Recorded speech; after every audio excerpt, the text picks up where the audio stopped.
জিতেন্দ্রনাথ ঠাকুর। ছোট্টবেলায় ওর বাবা প্রচুর বদমাইশ ছিল, পাঞ্জাবিদের বাঁধাকপি বলে তারা কি অবস্থা করতো, কি সর্বনাশ। চুপ করো, ওসব এখন বলে। আমার মা আমার কি গল্প শোনাচ্ছে শোনো। আমি এত দূর থেকে বললে বুঝতে পারবো। বলো না তুমি।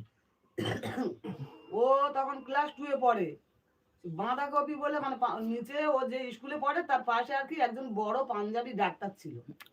সেই ডাক্তার এদেরকে দেখাশোনা করতো, স্কুলে যত বাচ্চাদের যার অসুবিধা হতো আমাদের ফ্রি চেক আপ দিত, ফ্রিতে চেক আপ করতো সবকিছু।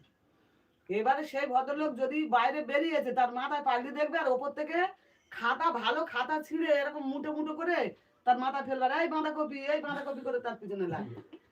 একদিন এদের 3 জনকে বেঁধে রেখেছে ধরে, মানে মানে অফিস রুমে আটকে রেখেছে। একদিন 3 জন সোমনাথ বিশ্বাস আর আরেকটা ছেলে হচ্ছে কৃষ্ণেন্দু জানা 3 জনকে আটকে রেখেছে, 3 জনের গার্জেনকে ডেকেছে। আমি ভয়তে কাঁপছি ঠক ঠক করে, আমি যা কি হলো এখন।